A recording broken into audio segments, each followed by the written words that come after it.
So I like the idea of trying to encourage people, and not in a heavy-handed way, but just trying to find ways to encourage people to, kind of see the world in that light as well. And yeah, I could go on and on, but I will. And the other thing that I think that we are trying to convey at Random Acts is that it can be fun to do good things. Like, it doesn't have to be a chore, and that's part of what we do with Gishwiz too, is like creating a game that is just, it's like really fucking fun. It's really fun, and people have a great time. And this woman is carrying a flag right now. I don't know what it proves, but she's carrying a flag of Gishwiz. And we can play that game, and we can do good things at the same time, and not have to feel like we're having the joy sucked out of us by the act of doing something nice for somebody else. And now I'm moving on. Hi. Thank you.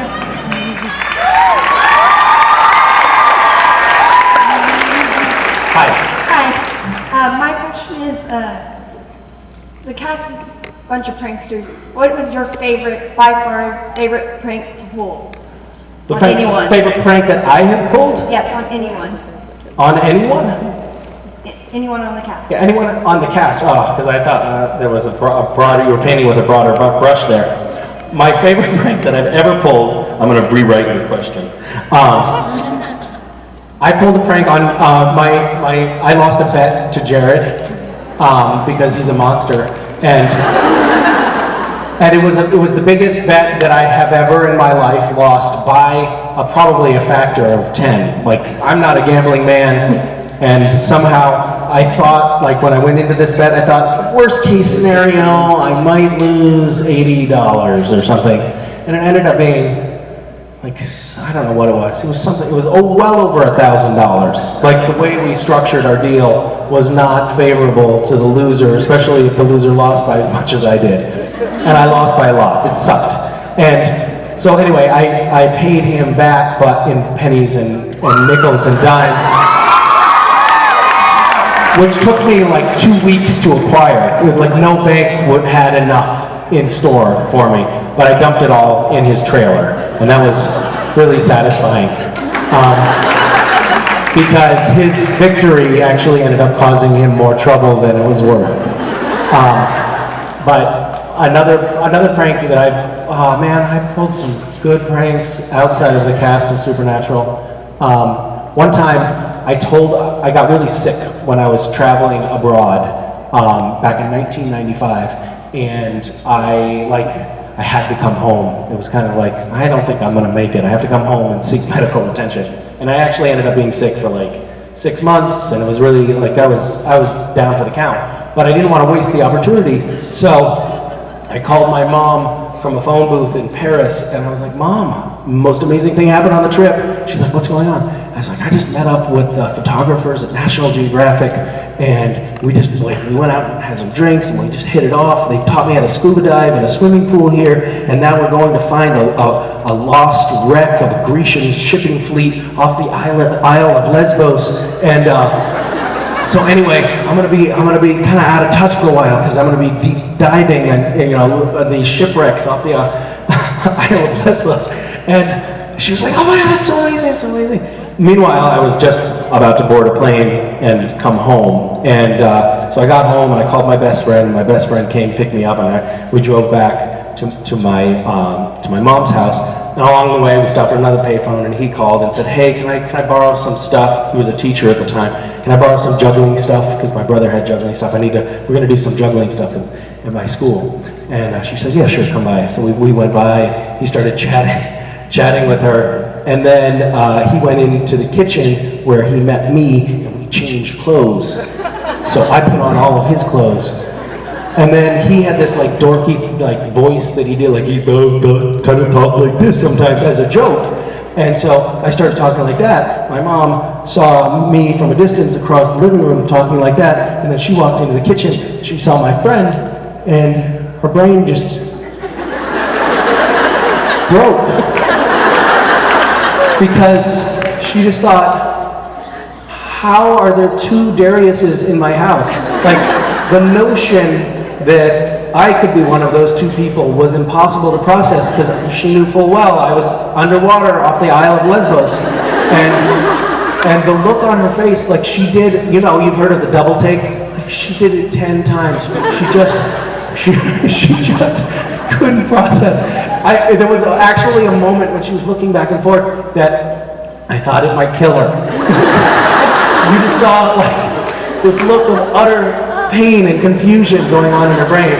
Another time on April Fools, I got up early and I just took everything of any value out of the house and put it in the garage and then tipped all the furniture over and then went up just so full of joy in my heart to wait for my mom to wake up and we've been wrong! It was so satisfying. Anyway, I mean, honestly, in all fairness, my childhood was very difficult on my mother. There was a lot of that kind of stuff. Hi. Hello. So you've actually been a big inspiration to me, but not in the usual way.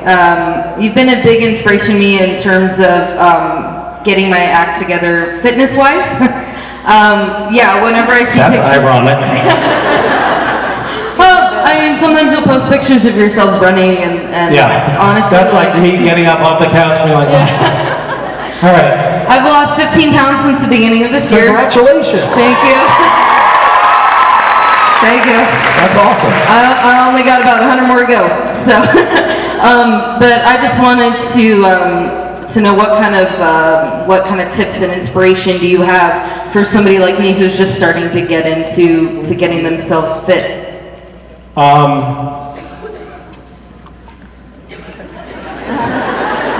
Take your time. Take your time. This You're is right. really ironic that you're saying this because I was just earlier this afternoon thinking, oh my God, I'm so out of shape.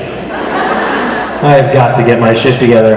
And then Gary, who runs Creation here, Gary and Adam do, and both of those guys have like gotten really in shape. And I was thinking, I got to talk to them and figure out how they get in such good shape because I've let myself go. But anyway, my fitness tip would be to talk to Gary and Adam. And in the 7 years I've been doing these shows, they've gotten in very good shape, so they're doing something right.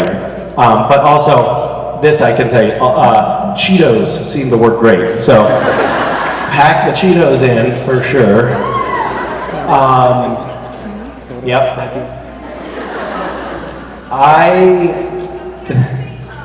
And there's pizza coming, so we are good. We're definitely good. Thank you. Hi. Hi. We got this. You're excited about the pizza, aren't you? We know you've done a lot of charity work through Random Acts and Gish Wishes and all the amazing other stuff that you do. Is there any other type of charity work that you would like to do if you get the opportunity?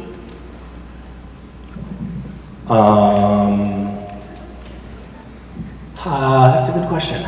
Yes.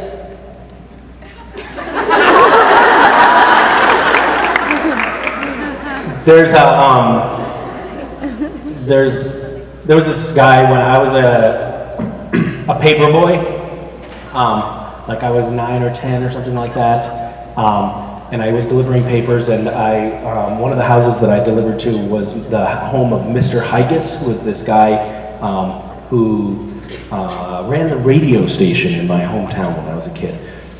And he was retired, and I met him delivering papers to his home, and he kind of was curious and inquired. Me and my brother showed up one day to collect money because he had been late paying, and I did not tolerate that kind of stuff. And he started asking us questions, and he found out that we were living with a single mom, and he kind of took us under his wing, and he became a sort of surrogate father figure, grandfather figure to us, and he opened up his garage shop. It turns out that back 40 years prior, he had run this sort of like, almost like a Boy Scouts kind of thing, but it wasn't Boy Scouts, out of his garage, where he would like teach the kids how to use electric motors and things like that. And he had stopped doing it because it had been too